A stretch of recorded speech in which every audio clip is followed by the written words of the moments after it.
catching the lag. Just let me know when we're good.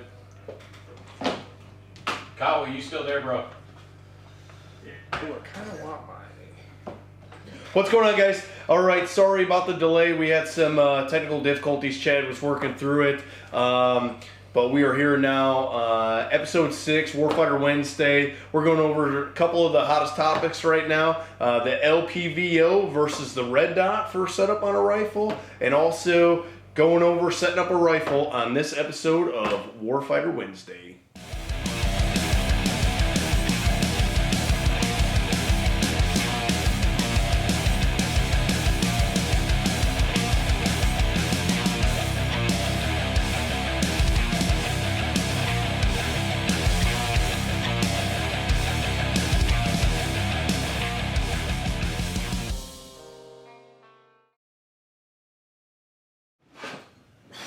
What's going on, guys? I'm Bobby James. I'm here with Instructor Z and Will Howard. So once again, man, we apologize for that. But we are going to be giving away an RMR today, so it makes up for it. We're going to be giving away an RMR based upon interaction in this live stream. So ask your your questions, leave us some comments, stuff like that, and we're going to pick someone at the end of the live stream to give away an RMR to. Flattery will help you, Doug. All right, so let's start off. We got the low power variable optic versus the red dot. Kawa's on here too. Kawa is what? Oh, Did Kawa. we lose him? Nah, you just didn't mention him. Kawa's not physically here. Okay. But Yep. Okay. So I got ahead of myself, I guess. But Kawa is with us. He is just not live. He does have audio. You'll be able to hear him on this whole entire show. Let us know if you can hear him, and we'll get him back on the show for next week. We just had some difficulties. We couldn't capture a screen, so we're gonna get into it. What do you think? Well, I think that hindsight being 2020, I should have been an 18 Echo. Okay, Right. so we can resolve The radio this got issue. 18 Xbox. I'd have done better at this. I can't blow this stuff up once we get angry enough with it. So so good topic. I see it's going around the internet, right? I did a little research on YouTube, and I looked back at all the powers that be and leaders of the industry on YouTube, and there's videos covering this topic that go all the way back to like 2, 3, 4 years ago. Okay. So up until 2, 3 months ago. Big thing right off the bat, and I know we got a whole list, guys, of different pros and cons for our Lpvo and our red dots, and we're gonna go into it in excess. To me, you know me; these guys know me. I'm pretty lame when it comes to these opinions. I'm like, what the fuck works? How good is your training? Can you even use this rifle as far as you think you need to see anyway? But one big discriminating factor. If you need it, if you have to shoot a longer range, right? And we know this can get out, a nice one can get out to 5 pretty easy. But most of us, for our purposes, we expect to get out to 3. And a lot of guys don't expect any further than 100 to 200 yards is good enough for them. So, but the big thing is, can you see better with this?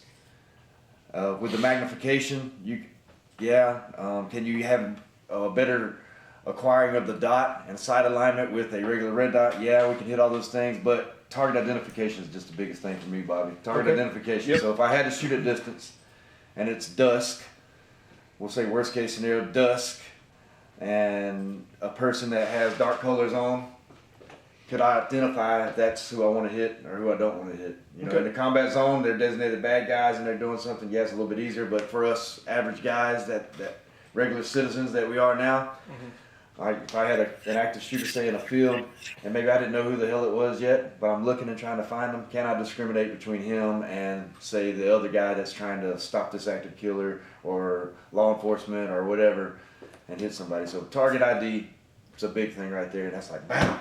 Okay. Gotta have that. Yep. What you got? Man, I think it's just it's obviously got to be what you're setting it up for. So in my opinion, we have 2 examples here. We have a 12.5 inch and a 18 inch. Obviously, these two setups are for completely two different things. This is more of a mid to long range rifle. This is more of your up close personal rifle, and you can obviously tell we chose our optics accordingly. I think if you're building a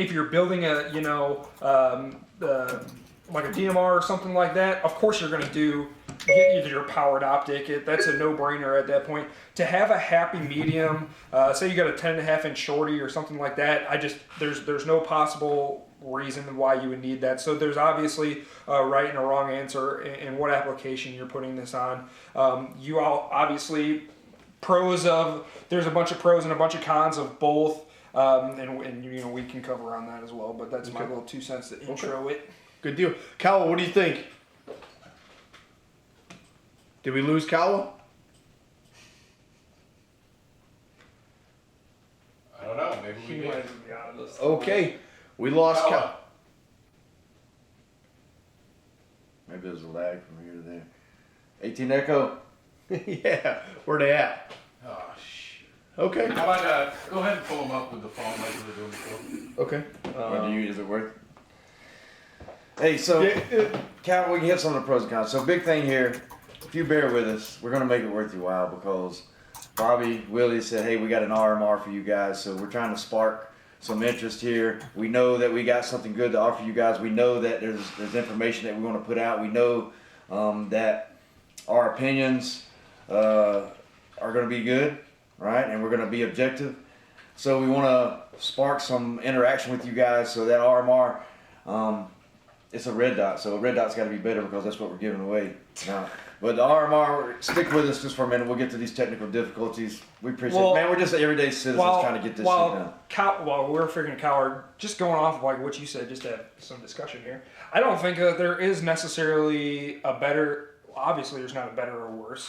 No, there isn't at all. So basically we want to go over the differences, right? So when we say Lpvo versus a red dot, we're talking about what application are you going to be using this optic in, right? Obviously, you're not going to put, let's say this Trijicon 1-6 power, you're not going to put this on a 10.3-inch CQBR rifle. You're not going to be clearing houses with this rifle. There's an intended purpose for this optic. Same thing with a red dot, right? And we'll go over some of those things really quick. Like you mentioned, right? The Lpvo, I think that belongs on a rifle 14.5 inches and longer. Something right? good for distance. Correct, right? So your average muzzle velocity out of a 16-inch barrel with 5.56, we'll say 855, right? Where you're sitting right around 3,000, right out of the muzzle, okay? You bring that down to 10.3, 10 inches, you're about 2,500 feet per second, right? Muzzle velocity with 855, okay? So, I think there's a lag. He's not picking up. He said, "Don't forget about him." Maybe he can hear us. Send it to him. So send him a thing. See if we can FaceTime him. We'll just get him in here as FaceTime. Yeah. So when you take those into consideration, obviously you want to have a variable optic if you're going to be engaging at longer distances, right? So if you're doing a lot of running and gunning, 3 guns, stuff like that, I could see it, especially if you're going to be shooting 2, 3, 4, 500 meters out, right? Red dot's huge. It's super fast. It works. You got him? Look at this guy. All right, we got him. It's working. Okay. 2 alpha to quit. Okay, so red dots, right? Red dots, super quick target acquisition, right? You might not have the positive identification you would get with an Lpvo at 200 meters, right? But you can pick that rifle up and you can get on target, right? Yeah. If you had to transition and follow up on another shot, it is super quick, right? You don't have all this information coming through an optic when you're scanning. In a particular area on the rifle, which is a big... Correct. Yeah. So they definitely have their pluses and their minuses. Like I said, you're not going to shoot, even though we did, right? We shot this T2 on this gun, this 12.5-inch gun. We were out in Vegas. We were hitting steel, 600 meters? That wasn't even that 12. That was a 10.5-inch. No, it wasn't. It was this rifle. Oh, I thought it was one of our shorties. Nope, it was this one. So we shot 600 meters steel with 62 grain, 855. What's your opening statement about this Lpvo versus red dot, Kawa? Can you guys hear me? Yep. Good audio. Okay, good. So LPVOs, I mean, I have both. I have an LPVO. I got Leopold 1 to 6 power on my, 1 to 8 power on my heated, and even that has a Delta Point Pro offset on it. I'm not a big LPVO type of guy because I don't necessarily see myself reaching out the distance. There's pros and cons to both, obviously. I think you guys already hit on some of the pros and cons for LPVOs and red dots. I consider myself more of a door kicker than a belly fighter. So if I'm taking shots at you from anything with that red dot, probably 100 meters in. But I know most LPVOs have that 1 power capability, but even so, I don't like looking through there because of the eye relief. The eye relief kind of closes me out to everything else. Some people have that. I see a lot of guys run that on their rifles as a primary optic, and they'll run 1 power. But you still have to have some eye relief in order to acquire that point of aim and your target. So I would rather have a red dot just so I can have the dot itself. I'm superimposing that red dot onto something, and I have everything around that red dot in case I gotta come off that sight really quick. So for me personally, I bought an LPVO because I want one, and I want to get better with it and see, really what is the practical application for this thing versus just having the red dot. But then I went ahead and put that Delta Point Pro on it offset because, reassurance, I guess, right? Okay. So that's kind of my initial thought on LPVOs versus red dots, is I'm probably on the red dot life for the red dot team. But not saying that LPVOs are not, and I think Z brought up a really good point about target acquisition, when you're using an LPVO. So there's definitely a lot of disadvantages to having it. I think so. All right, so some of the stuff is obvious out there for you guys. With common sense, you think, all right, bigger, smaller, all right, unlimited eye relief, limited eye relief, right? But you can see better at distance. Can only see 1 power with the red dot. Some of these, I think some people think these are a little more fragile than these, and it may be the case. It depends on what you got. You can spend money and you can get some pretty tough ones. Also, limited real estate once you put one of these on here in case you had a bunch of different shit, which you're not going to have much shit back here, but it's limited real estate. So you got all the obvious stuff that people can see, but one big thing, so here's my thoughts on this. So I expect to get out to at least 300 easily with my AR platform, right? Despite the length. Now, that being said, if I had a particular task or job where I had to get out to distance or my job required me to be at distance a lot, yeah, I would set it up for long distance shooting, obviously. I would also, like Kawa said, I'd have a red dot offset of some sort that I could come back to, or maybe some iron sights, some 45 degrees on the side or a 45 degree offset maybe on the side where I could pick up and use that. But it still requires a lot of extra training and practice to get good at that stuff, especially if you're talking about using it in close quarters, right? So, but here's the big thing for me, the eye relief issue. So if I'm just shooting out to 100, 200, 300 and say we're not worried about target identification, so maybe that's not a big issue. Maybe it's daytime all the time. I know whatever my job is or the context of my job, I know pretty much who's bad, who's good, right? So what I've experienced through training and in real life is that when you get in weird positions, right, it changes where you can put your face on this gun, and you have to have acceptable platforms or acceptable stock cheek weld positions that allow you to just get the hit as good as possible, right? Acceptable, right? And a lot of times when you have limited eye relief or you find those black rings in here and it's hard to find that reticle, it's hard to get that with these rifles with this particular sight. Now, for instance, to put it in perspective for you guys, so if I've got facades, Hilltop Firearms Training Center in Dover with Jerry, shout out to Jerry out there. He's got these facades that he can shoot out the targets at 300, and the facades have the little different shapes, almost like a VTAC wall, right? And you're required to hit, say, target 1 that's way over to your left side through slot B, or the yellow slot, and that requires you to get some kind of crazy angle. Now, if I could achieve the crazy angle usually without disrupting my barrel or anything like that, and get a decent position, but then putting your face behind where I need to be able to see that red or that reticle on the LPVO, that becomes the difficult part right there. Same thing, so that's on the training range, right? The flat range aspect, but also shooting someone when you're trying to get small, you end up, and I've talked about this in excess before, you want to get small behind the blade of grass if you can, and you're going to get in weird positions. In order to be offensive while being small, it requires you to get in different positions besides just the prone. The prone is the baseline, and then there's a lot of shit added to that. So if you're in one of those weird positions, is it going to affect you getting a good sight alignment, sight picture with this thing? So that's what I've encountered in my personal experience many times with these, right? Red dot.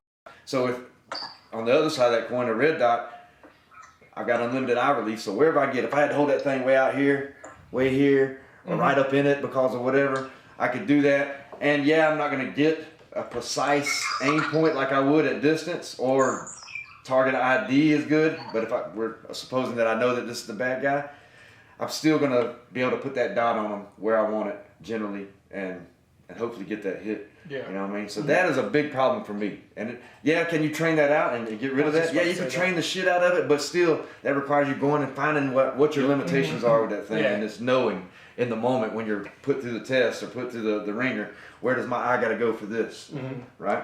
Yeah. Whatever you're gaining, in my opinion, whatever you're gaining in clarity and distance to see, you're sacrificing time and usage.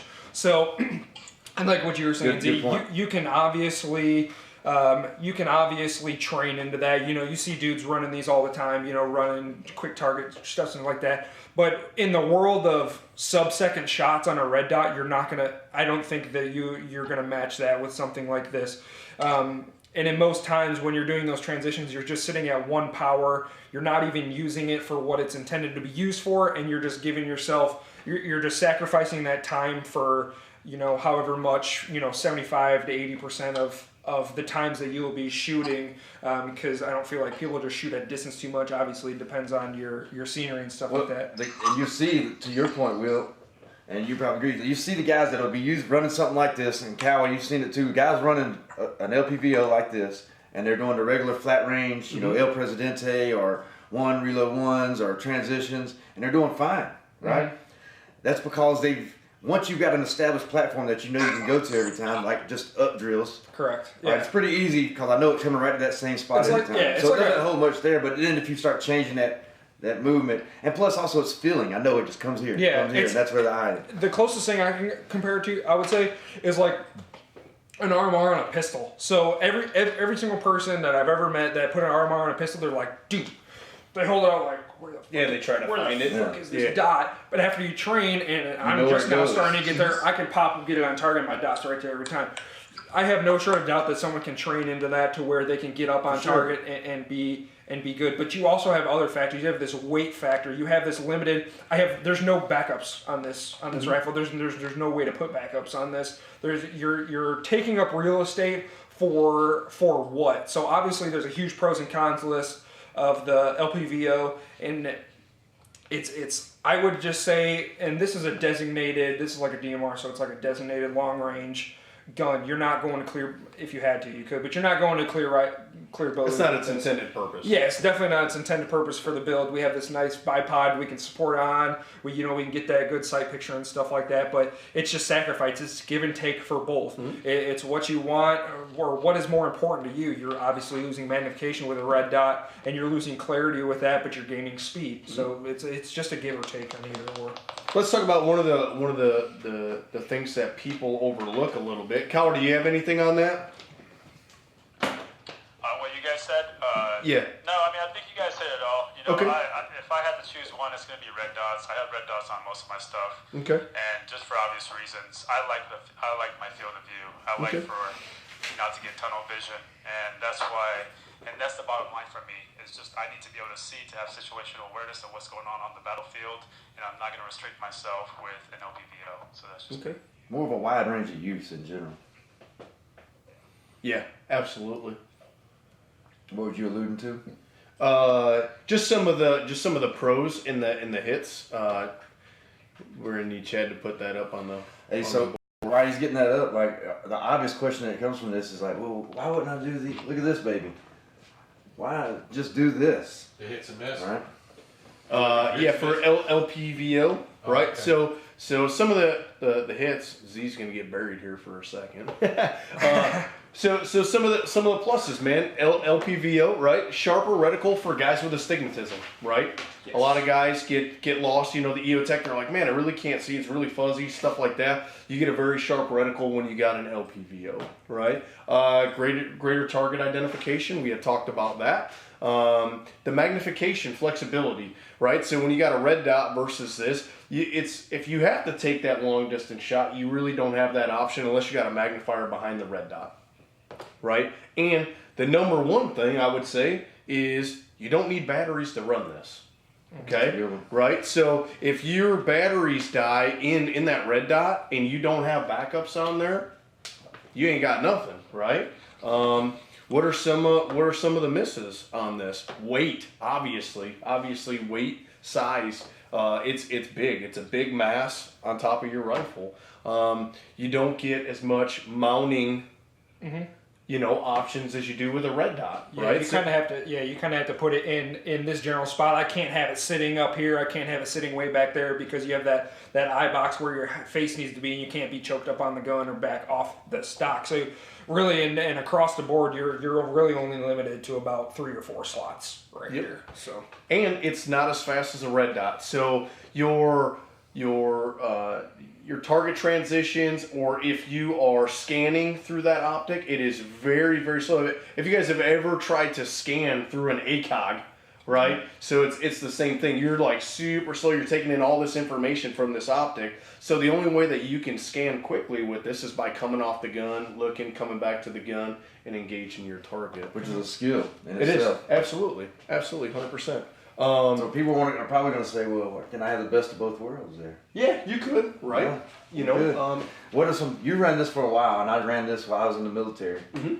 So if we could have both, what was that, 3 power, right? I think Yep. they come out with a 6 power just recently. aim point.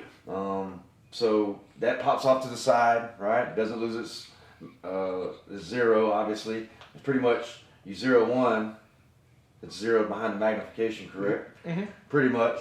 But it still does have some eye relief issues when you're going It does. through the magnification. Mhm. And then also, one thing that I've noticed, even though EOTech has a big square window, like some sites have, right?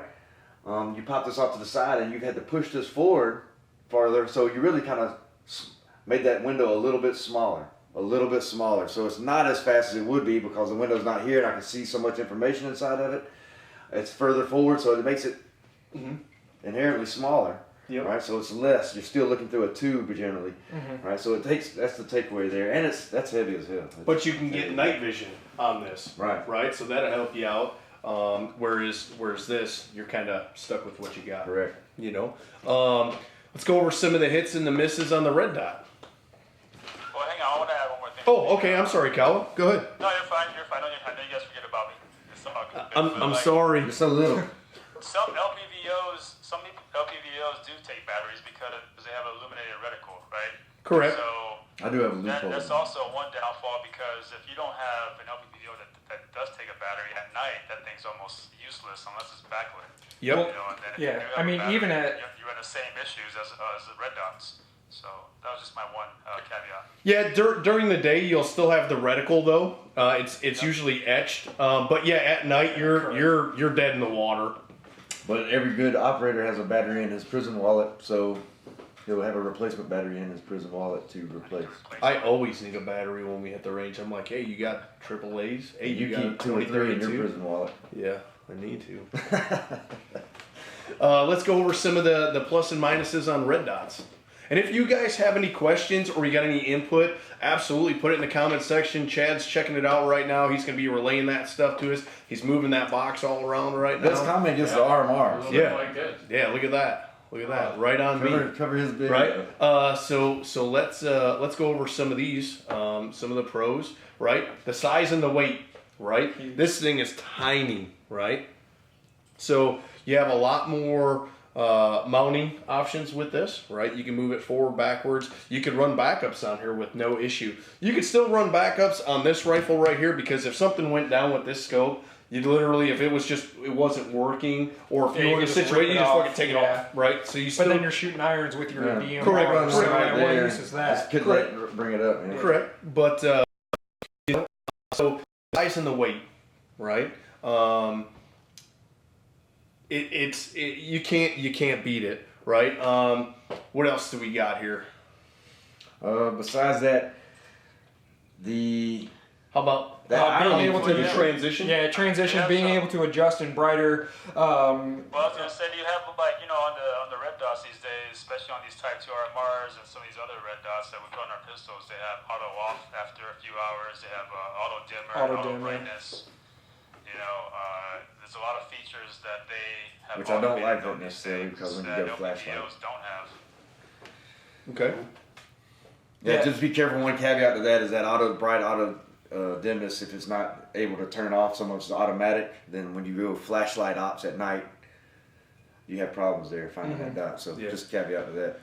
Cost is generally a lot. You definitely have way better options cost wise. I mean, we got Halston's, which are pretty decent brands, starting at $300. You're not buying an LPVO for $300. Unless you're getting something that's not off the wall, worth anything just anyway. crazy eBay optic. Other pros on that would be. What about the reticle brightness? Yeah, I was just about to say reticle brightness during the daytime.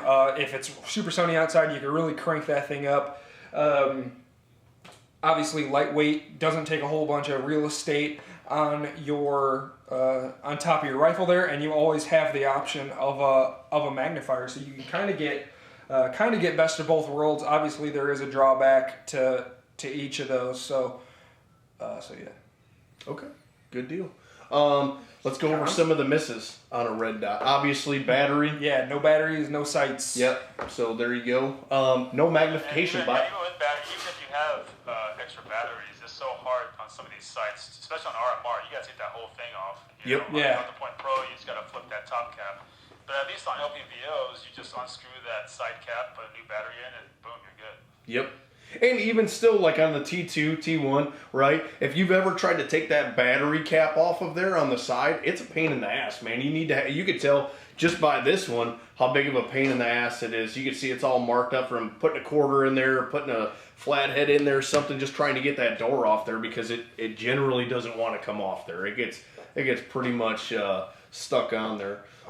Dudes that got astigmatisms or eye issues are usually really on the struggle bus to see that reticle usually blows out for them. They don't get a super good sight picture whatsoever. You can adjust the focal point on like an LPVO to help you out on that one.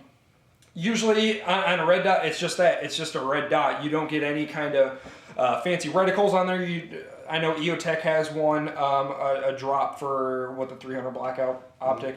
They have one with 4. Okay, so Four you can have dots. 4, but dots. You can hold. yeah, but still, that's just at the end of the day, it's just 4 dots. So you have to do your training on that to know where your hit points are and stuff like that. It's not some of these optics, now are just so laid out for you. Basically, tells you exactly where to put that fucking thing to hit. But I don't have a lot of cons on a red dot. There's a question on here. What is your distance limitations do you feel are on the red dots? 300. I think I can get out to 500. I mean, depending on the steel. I mean, depending on the target. Like if we got a white target, a big white steel C-zone target, or even an A-zone, as long as I can identify that target just on a flat range type context, like I can hit that all day. Now, if we're talking a guy running around with a gun hiding behind bushes at 5 to the 6, 4, 5, 600, yeah, you're gonna have. You can shoot in the area, but you're not gonna know where precisely you're hitting. So the reason why I say 300 is because usually the dot in a red dot is a 2 MOA, right? And if you're out at 300 meters, depending on the size of the target, the dot usually covers the target, right? So, I would say for an effective range, when we talk effective range, I'm not talking how far the bullet can go. I'm talking about how accurately can I place rounds on a target at that distance. To where you're going to where I know that's going to hit it. And if my dot is washing out the target, right, I might have to wait a little bit or take a more You don't even know if you're hitting the target. Yeah, correct. You know, I might take a better well-aimed shot at that, or try to, you know, prop my gun up on something, especially if that, you know, that dot is washing out my target. So that's why I say 300. Absolutely. Can you hit out to that? You know, 500, 400, 600? Yeah, we've done it. But as far as effectively engaging a target, I'd say 300. I've definitely done more 300 work than I've done any of that other stuff with the red dot. In case you don't know, the Army guys that have been in the Army, like 300 is your Qual. is your qual basically, shooting out 300. So of course you're not shooting small. You're just anything near that. You're just trying to knock hopper it. Yeah. Somebody in the comments actually mentioned, Carl and I actually did an episode with the red dots, and Z kind of touched on it. Okay. That was actually my pistol. We found that at night with the RMO1 Trijicon, once it gets dark out, It's the got that dot automatic dims dimmer. out, and you can adjust it. And what we found was once we started going to lights, the Don't red catch dot up. would disappear because it's sensing light from up top.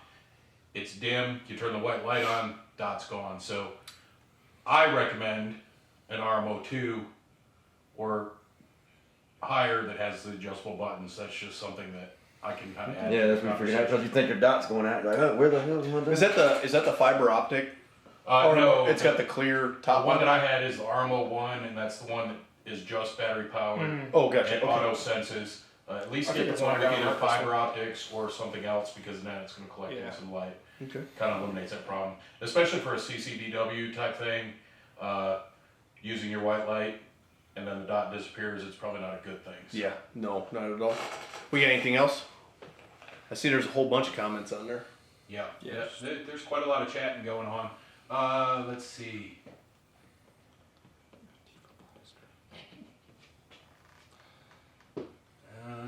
Benjamin. While I was looking at that, so in summary for me, like, if I had to say just black and white, just a couple of things that I can make a decision off of, more specific purpose, right? You're competing and you got those throw levers that are real fast, and you know that your platform is going to be the same all the time, right? So you can get that good eye relief.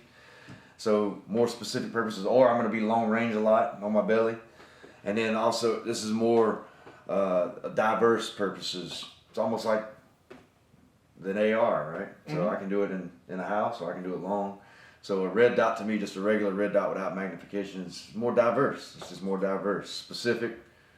You can use this in a lot of different contexts. The red dots you can. So to sum it up, for me, that's how I look at it. What do you think? Yeah, I would just the weight savings and real estate savings alone.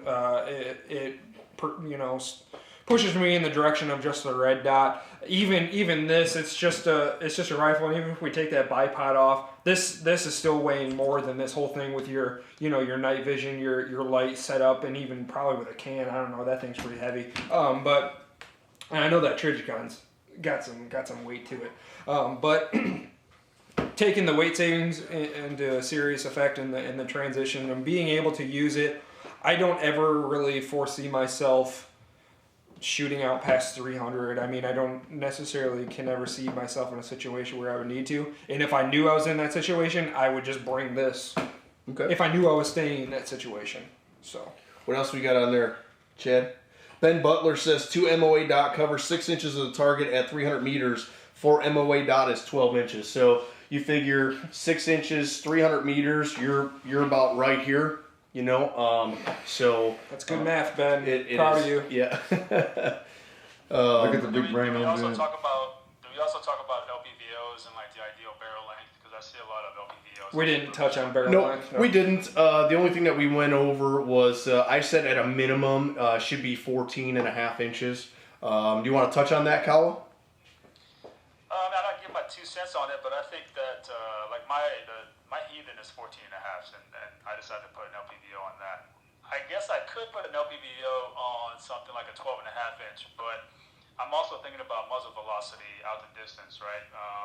I think the difference between let's take a big marginal difference. So like between a 14 and a half inch and a 10 inch barrel, you're losing about 500 feet per second of muzzle velocity. At distance, and the distance will vary obviously, but to me that's a lot and that's not even taking weather conditions or anything else into play. And I see a lot of people putting LPVOs on SBRs, and when I say SBRs, I see like anything 12.5 inch and shorter, which is a little ridiculous. I don't know if they know exactly what they're doing there, or if they just like the look of it. But practical application, guys, is not really doing anything for you. So LPVO for 14.5, maybe 16 is ideal. Anything less than, and maybe 12.5 is right there on the line of, and I probably wouldn't do it, but if you want to, go ahead. Anything less than 14.5, go with the red dot, because again, what are you trying to gain? You gotta think about your gain versus your losses here. When you're thinking about optics and also barrel lengths. So that's just I just want my 2 cents on that. I'll tell you why people do that. It's not because practical application is, they go to the range and we do a grouping drill at 100 yards. And this guy over here has got this, and you got that, and you're like, motherfucker, like, there's no way you can keep up with this if I'm grouping, and we're both, say, evenly skilled shooters. I'm going to know where I'm hitting. I'm going to be more precise. I'm going to be able to put that down. Even making adjustments without even coming off a rifle if need be, or walking down to your target. So it's like a competitive thing. Like I've been there because I've got a 16-inch, my 16-inch grunt, and I'll switch out. I like to have both, but I've got one that I can put on there, an Lpvo, and I've got my red dot. And depending on what I'm doing, specific purposes. If I knew I was going to group against you, I would want magnification. Yeah. But that's not me fighting anyone. That's just me wanting to win that grouping contest. Ridge got a question real quick. I had a SIG MPX SBR. Would running a red dot be the best option for that setup? Absolutely, 100%. On my RD9, my little 9mm sub gun, I run just a RMR with a high-rise mount on there. Super minimalist. It does exactly what I want it to do. And then what's the mounts that we were? The ScalarWorks mounts. Yeah, ScalarWorks mounts. Yeah, those guys. That would be for a little sub gun like that. My personal opinion, RMR is the way to go. Hey Chad, you want to pull that window down? You could run both, I guess. Oh, hey. So check this out, guys. Right, we're not saying that this red dot is better than an LPVO or the LPVO is better than the red dot. We're just saying that each one of them has an intended purpose. So if you're running around a flat range and you're shooting and you're engaging targets at 20 meters and then shooting out to 100, and we see these guys that are running the LPVOs and they're shooting, and then they switch over and then they shoot a 100 meter target, you can do that more effectively and more quick, right, with a red dot, in my opinion. Correct. So, there's definitely intended uses for both of the setups, but I would say your best bet for anything that you're doing 300 meters and in would be a red dot. Yeah, the layman, the lay guy, just a red dot. I think everybody should own at least one LPVO because if you really think about if we're going to be practitioners of this skill set, then we should get to practice in with all different kinds of optics, right? And you never know, you might find yourself picking up a weapon with an LPVO, and if you've never had any experience with shooting that, then you're going to be lost in the sauce, and your shots going to be all over the place. So. Doug said, so which red dot do you guys prefer? I know Bobby's an aim point guy. I'm honestly either or. I like aim points. I like Trijicons as well. I would say just like everything else in this world, just depends on your budget and what you've done and what other people are saying about it. If you only got a few $100s to spend, you can get something like a Holosun or a Black Spider Optics red dot or something like that. It'll absolutely get you out on the range. It'll hold up for you, until you can save up for a high dollar one.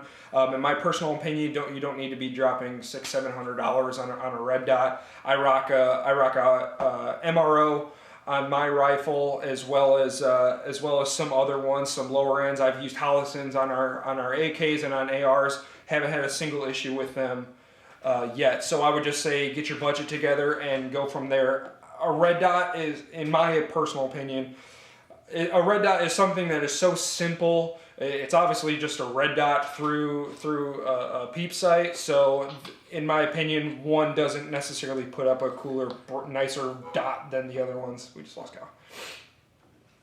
Budget wise,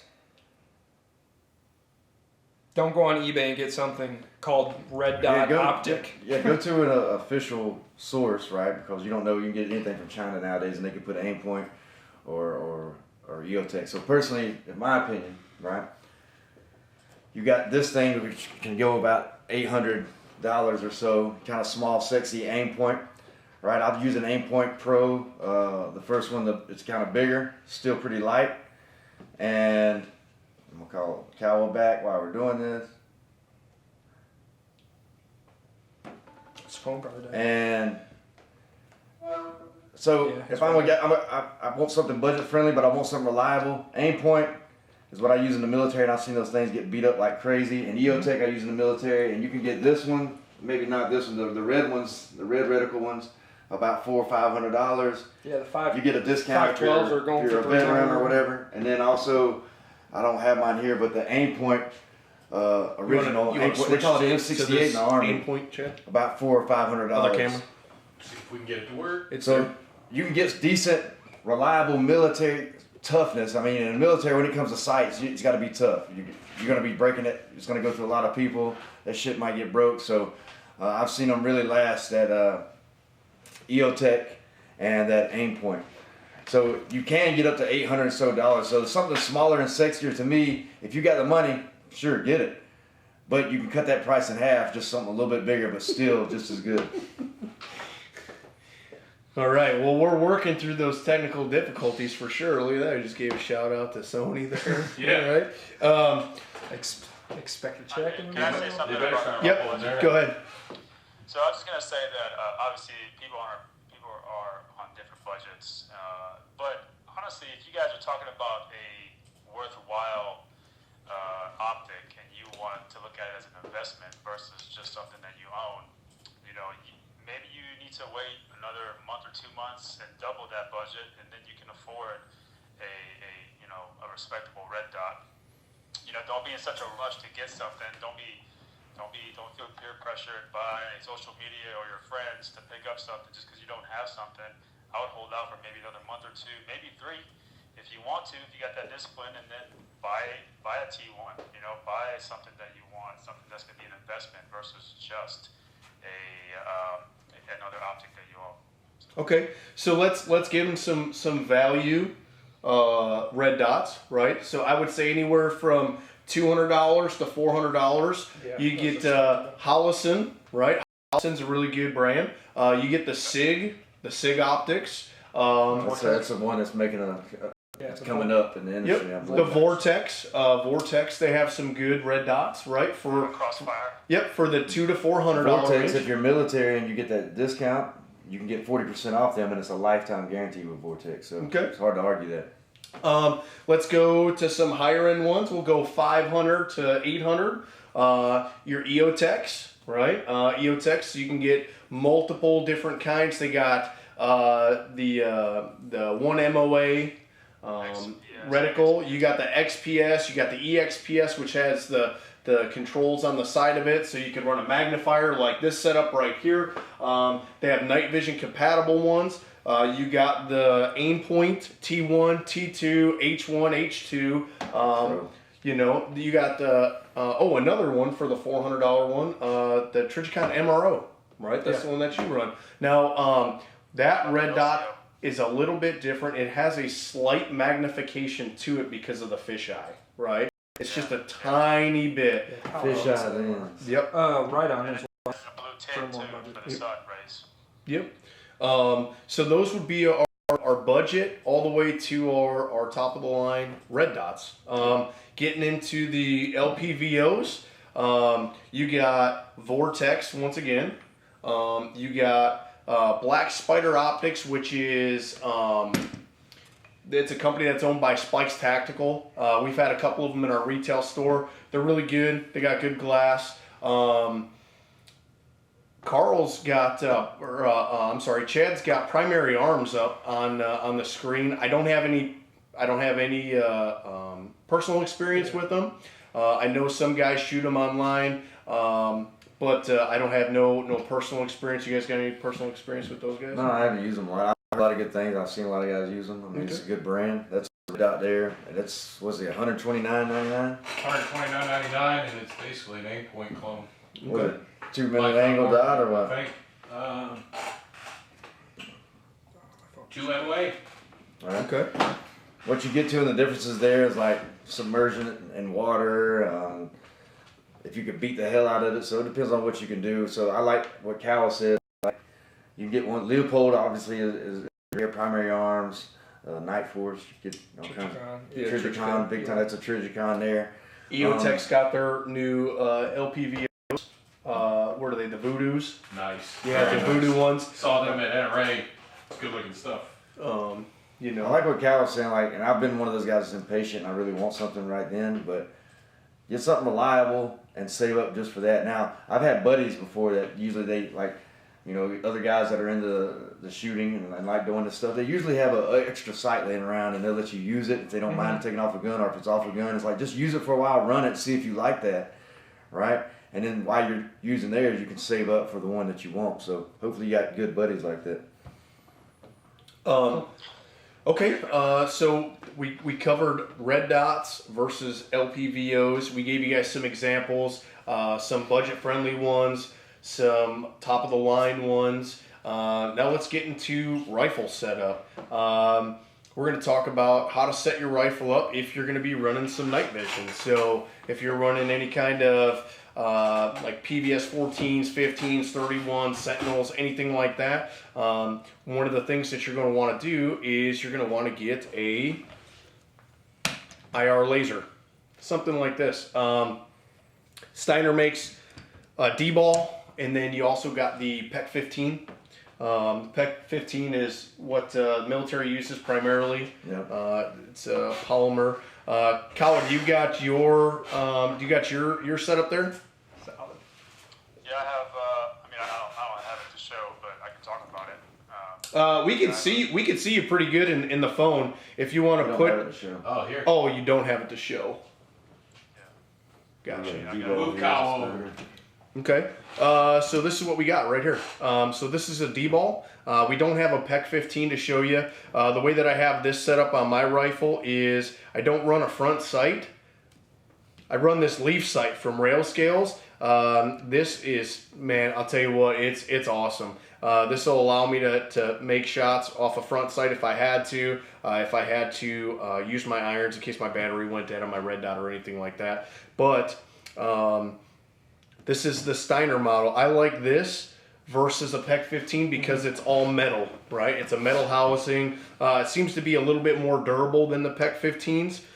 Seems a little more compact. Yeah, I mean, it does come with a quick detach mount right there. But in my experience running these, the PEC 15 is just it's huge. This one's a little bit smaller. You get a little bit more space on that rail if you need it. Especially for I run my switches on the top right here. So I run one for my white light and then one for my IR. So, what? I think most of my experiences with the PEQ version at PEC 15, and from what I've seen, there's not much difference in the civilian offerings versus what the military has. Like, one seems just made a little cheaper, like you said, polymer. The military is always trying to, they want something capable, but they're looking for the budget friendly, right? But there's not a big difference to me as far as my individual use. Like, I'm not losing a whole lot. Anything that I've noticed, power may be different as far as your IR laser, your IR spotlights, right? But for what you use them for, it's good enough. If I can zero that thing and I can hit at night through my night vision, it's good. Big thing I've seen is just the further out you put it, the different models, there's heavier ones. When you start getting lights and everything up front, it really does get heavy. And I run a 16-inch, and Carl's got a 12.5-inch. What's he got, the Heathen or the Warfighter one? And his is so heavy up front, right? Just a few things up there, it gets tiresome. It gets tiresome holding that thing. So that's how I look at it. What do you got, Kyle? So I have one of each. I got a PEC 15, and I got that D D-Ball A3. And I really like both of them. I mean, I'm used to the pack style, just like Z is. You know, we had LA5s in the military. That's a higher watt laser, reaches out further, it's brighter. You can see it during the day. And then the Pack 15 is just like basically like a big army version, you know, less wattage. But the A3, I like it. What I noticed is, you know, Z, you know about this, is like one of the SOPs we had with our lasers with the Pack 15s is that we could take that beam, that floodlight, and we could dial it in to a guy's shoulder width at, let's say, 100 meters. You know what I mean? And we could use that as a way to gauge distance. So if I threw my floodlight on somebody and it was the beam was smaller than his shoulders, you know, then he was obviously closer than 100 meters. If the beam was bigger, then the guy was further out. So we use it almost like a measuring tool, and then we knew what to engage at. You can't really do that with that D-Ball A3, at least not with the A3. I don't know about the other models. I tried doing it. The beam only gets so thin. So you know that's one downside. So you can adjust the width of that spotlight basically to do that range estimation. Yep, exactly. And so that was an SOP for us, you know, and that was a good one, and I liked it. But I do have both, and I like them both. Obviously, the D-Ball is a little bit heavier because it's made out of metal, and we've got the other one that's made out of polymer. But if you guys can afford a Pack 15, just from my experience alone, I would probably still go with that just because of the reliability. And L3 has a good warranty system. You know, and I don't know how much Steiner supports their products. Mm. Yeah, we just used the PEC 15s in the military. Ever since we've been out of the military, we've been using the D-balls from Steiner. I think the difference that you were talking about with power, civilian model versus military, 200 yards on a civilian, and I think it's 400 yards on your A3, Kawa? You can reach Oh, out. on the A3, yeah, it's like 400. Like 400. So I think LA5s are out to like 12. yeah. So if you literally are using that for any kind of night shooting or you know anything, target engagement, 200 meters, I mean you should be pretty good with this D-ball right here. So Yeah, you should. For most people's general purposes, yeah, you're good with that. And if it's too heavy for you, you just get bigger arms. Somebody asked who makes the rear iron on that.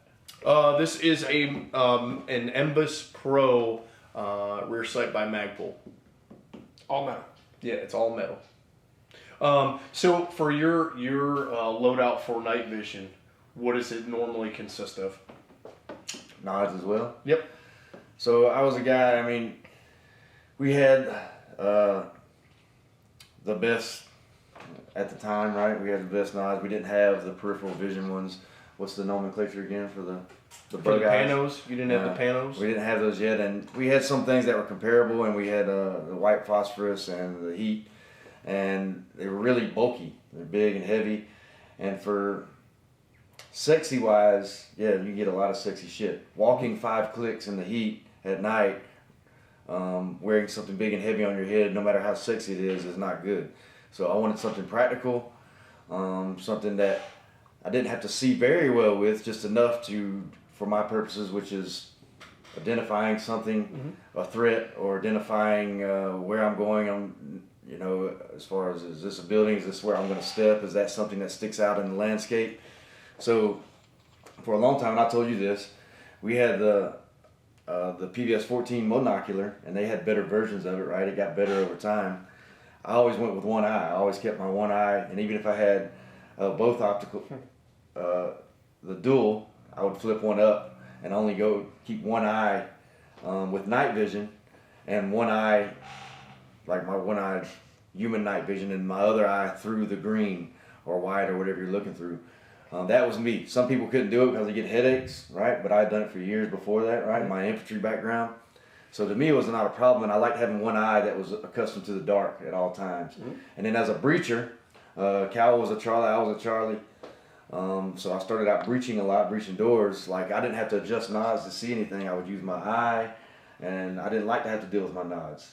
Anybody that's been in a house and ran around and had to flip nods up quick or put them down fast or do different things, you don't want to manipulate that shit a lot because when things can get fucked up in the heat of the moment. Nods, I've had them come off, and then freaking the bungees pull them against my teeth, and I just had to clear the house with them against my teeth, right? Because I was like, fuck it, I'm moving. Right, so there's a lot of different options to me. So simply put, combat application, guys like SWAT teams that'll be clearing houses, on the move with nods. You want something very simple, and I might give up a little bit of sexiness for that. Something that I can manipulate quickly, and if at all possible for my job, I don't have to change my focal point, right? I'll just put them at a certain range where I can see enough, and if I'm shooting far, I can adjust them, obviously. But something quick, and I want to maintain at least one eye with night vision. That's me. That's me. I like to have that. So let's go over that, right? PVS 14, right? If you're running a monocular, which eye should you be running that on?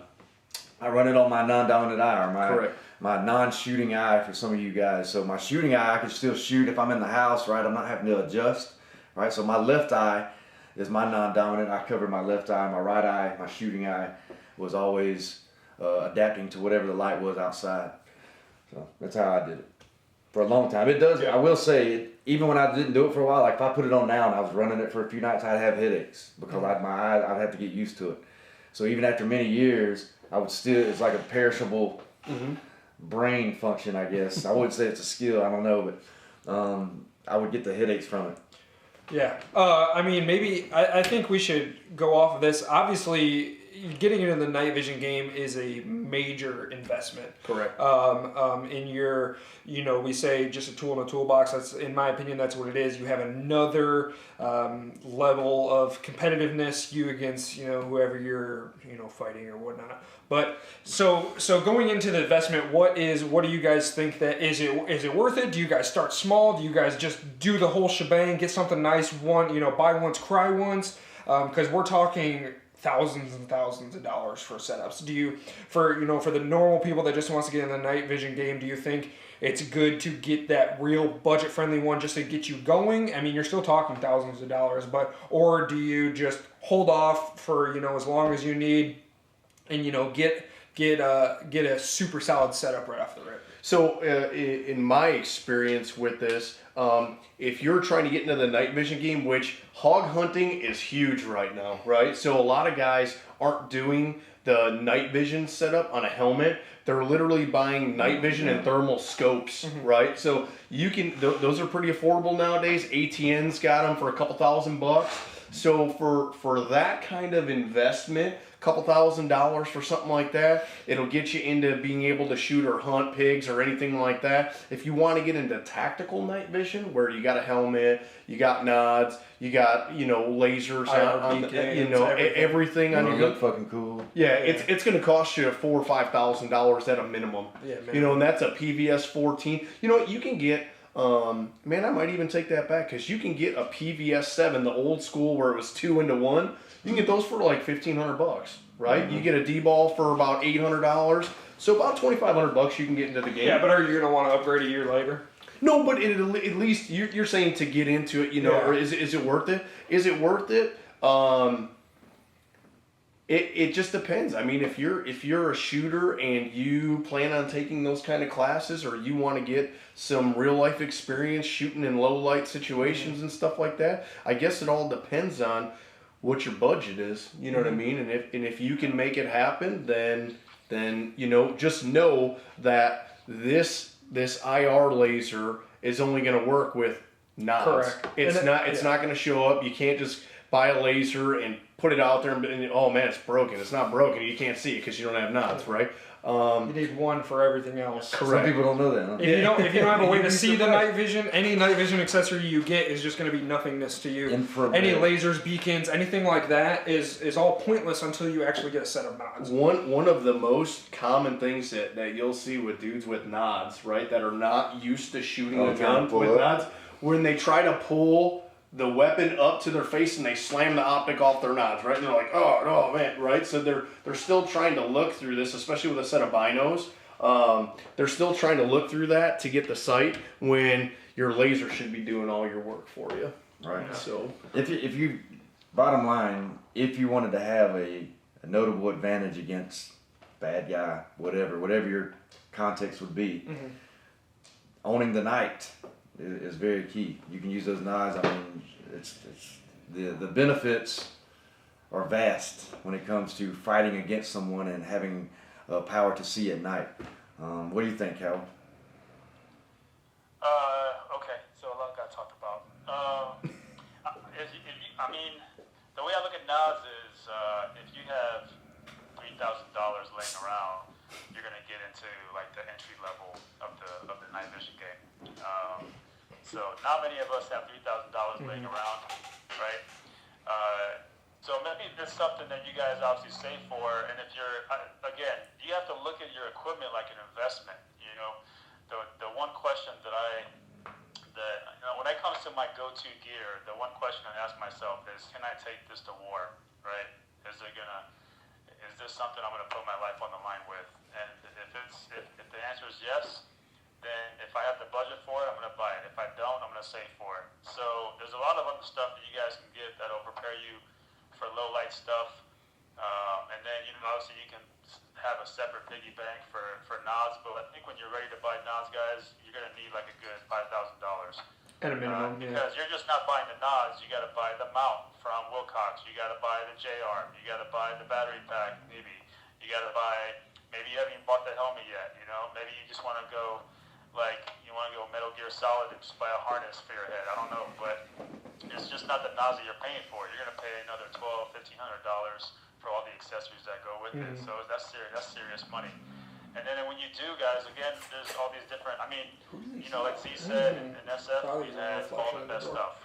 We had 31s, we had the high definition black and white TV right in front of our face, this and that.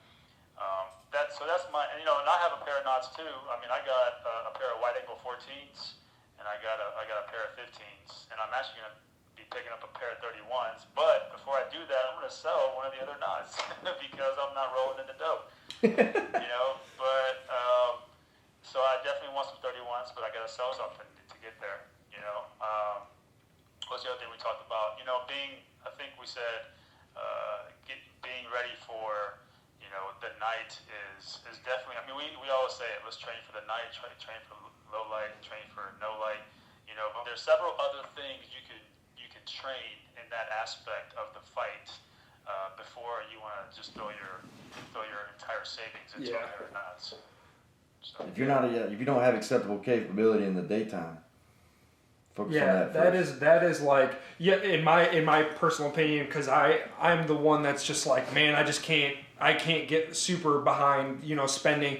I mean, this setup right here with the D-ball, nods, mount, helmet, you're easily 15,000-20,000. Yeah, 15 grand to get into it. And this is, you see dudes like this on, running stuff on Instagram, you're like, oh, that's cool and stuff like that. It's when you're talking that kind of investment, in my personal opinion, because I obviously value money a lot because I love it. But when you're talking about that kind of investment, I better be a fucking ninja with a rifle during the day. Like, I better be like, no more training is needed. Be like, I need the next thing, like, oh, night vision's the next thing. Like, if you're just a guy and you have this AR-15 that you just bought a Hollison for it and stuff like that, and you're just like, the next thing you're just like, I just need nods now. Like, dude, you need a lot more before fucking nods. Get some star clusters so you can shoot them up. Star clusters, flares. A gun and what all can I throw on my gun, in the 2 days that I have it.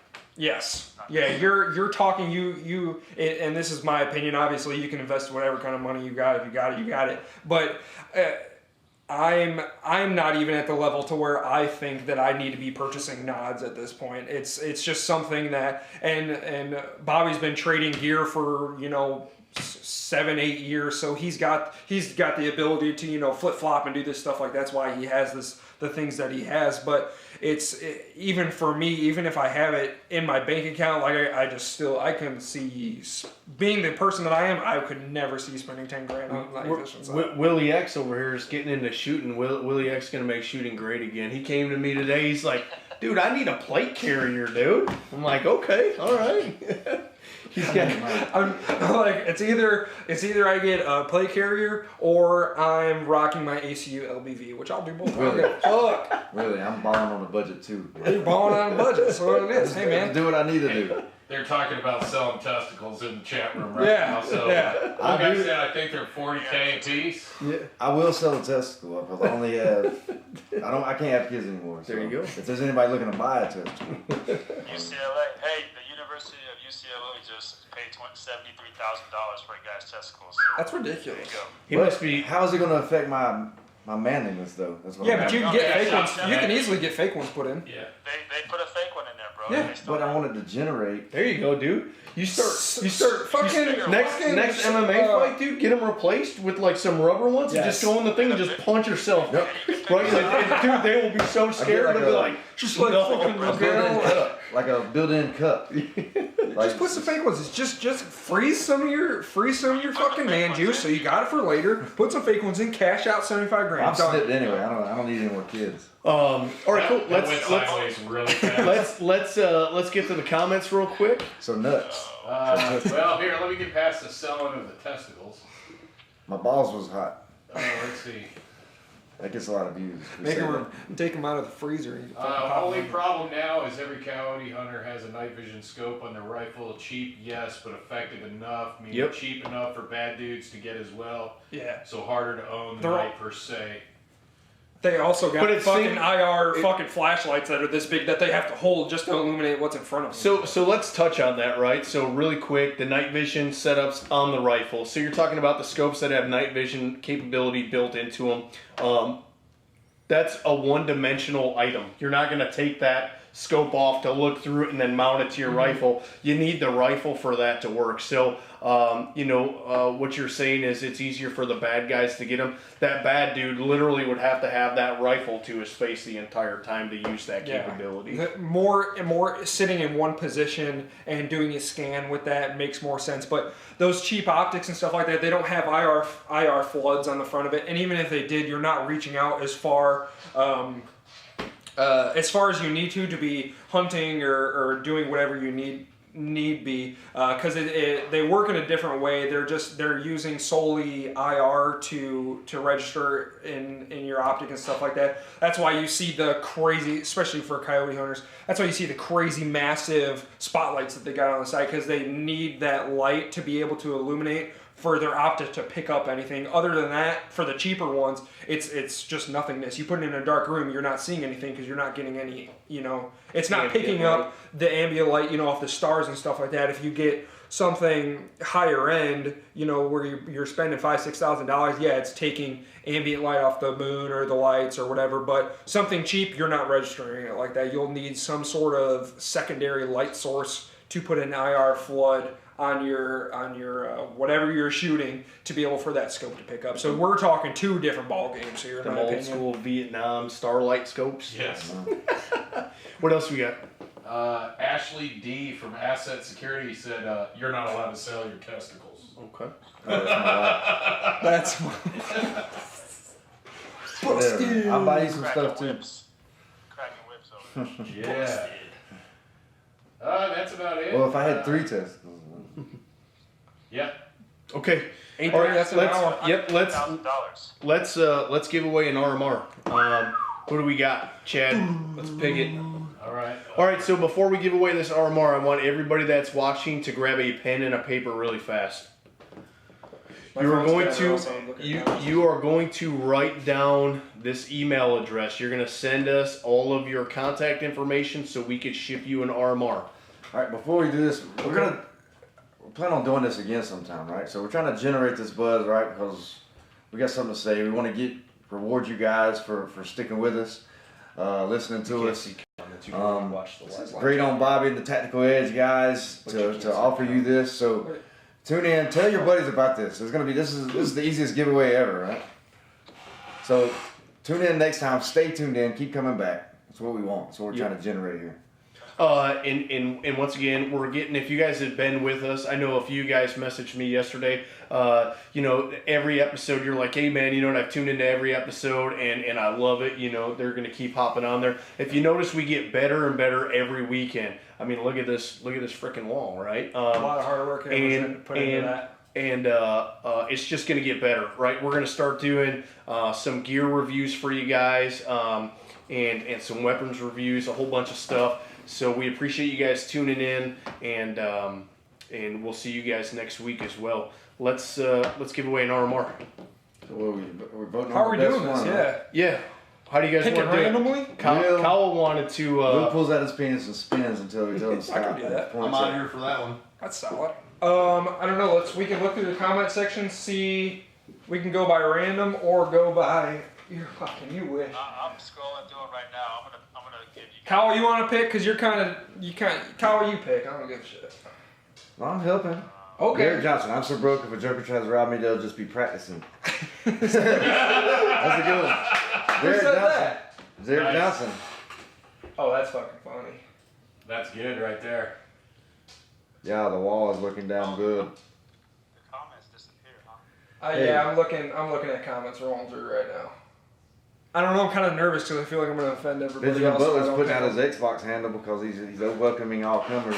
My son, Judah, is gonna them. beat I like you how on something. we're just stringing these fucking guys along at this Yeah. point. We're just like, Yeah. oh yeah, well, we're looking. Well, I'm trying to look at him. They can wait if they want this arm. We're looking. Hey, what did you want the paper and pen for? So I can give him the email address. Oh, okay. Columbia. All right, so you guys got that pen and paper. The email address you're going to email all of your info to is going to be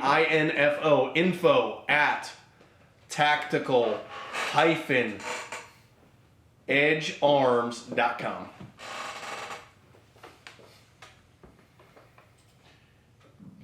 I'm gonna make this easy on y'all.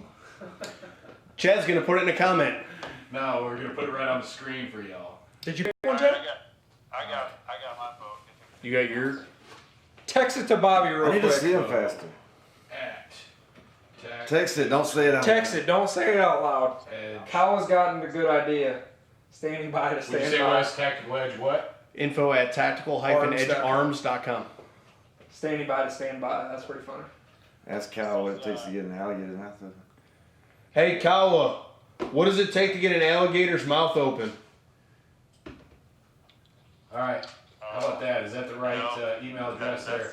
Tactical Edge That's a good people? question. That's We it. were actually debating. We were talking about that. Just this week. And right there, you got it. Right there, peeps. Write it down.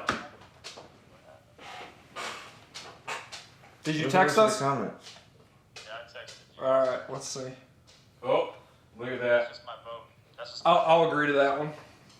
What's his comment? I didn't go off a comment. I mean, I went off a dialogue. So Okay. Going off All right. dialogue. That's Oh, it. we got a winner. So he said that he Just talked type about it in us. there. We're not even gonna say it. Just type it on there and just put it on the screen. Oh, okay. Do you know who it is? No, just show me your phone. Here. Chad. Alright, oh, so we're gonna put the winner on the screen. Yeah, we're going to put the winner. We're dragging these guys Yeah. on so fucking bad. They gotta earn it. I Hey wanna see- guys, tune in tomorrow. We're gonna tell you who won. 10 o'clock in the morning. Hey, listen. In all seriousness, we will not have Warfighter Wednesday next week. The reason why, we have a very special trip to the Pentagon. So we're gonna be hanging out in the Pentagon. We're gonna be in DC next week, and we will resume the following week after that. we are going to liberate everybody in one weekend. Yes. Yep. We're gonna fix all of America's problems while we're there that week. Regarding guns only, and we got nothing else We to are going to everything else. single-handedly repeal the NFA. So Oh, look at this. If you guys, Oh, if you make guys, it real big. Yeah. if you guys enjoy what you guys see, make sure that you guys like and subscribe to the channel below. Alright, get ready. We gotta do a drum roll before you hit it. Oh, here Oh, it is. It's already there. Oh, it's little. Oh, you He can see him knows. fucking typing on there. Yeah, look at it's up there. Ridge Prater, you're a winner of the RMR. It was totally random. We played you out for a little bit. Totally random. Totally random. So there you guys go. We appreciate you guys tuning in. I got nothing left for you. You got anything? If you guys hear the clicking, it's Harbin, the Mawlayee that looks like he's about to knock some stuff over. Get the fuck out of here. Kawa, you got anything? Hold on. No. I hope you. I mean, spread the word, guys. Spread the word because we didn't do this giveaway Thanks, just to buddy. get more. But we did this giveaway because we appreciate you guys coming back for the last 3-4 weeks and supporting us. So definitely spread the word to everybody. Get them on here. Obviously, if you guys found this valuable, which I found it valuable, it's good to talk about this stuff amongst your peers and amongst like-minded people because you get different perspectives. And together we all just kind of grow and grow a little stronger. You know what I mean? So spread the word, and we'll see you guys back here next week. Sorry, the week after. Yeah, week after they secure DC. My daughter's up there, so Yeah. Okay. she lives there now. Okay. So love you guys. Appreciate y'all tuning in, and more to come. More to come. Yep. Anything? As always, man, subscribe, tell your buddies. Obviously, we can't do this stuff without you guys. And the more people we get on here, the more support we get, the more cooler stuff we can do. Cooler people than Z to come in here and talk to us, and some locations. So possibilities are endless. It's up to you guys. So definitely share with your buddies, give us some subscribe, and all that good stuff. Also, we're gonna be giving More away. prizes. We're gonna have more giveaways. Yes. So we're gonna be giving away some cool stuff. We're reaching out to a whole bunch of people now. We're gonna try and do some gun giveaways and some product giveaways, stuff like that. Giving So, away. yeah. Kyle was trying to say something. What'd you say, Kawa? I'll throw some t-shirts and stuff in too. Okay. Good deal. Some underwear. I got underwear and good. Yeah. All right, guys. Have a good night. Stay safe, and we'll see you guys in 2 weeks. Cheers. Peace.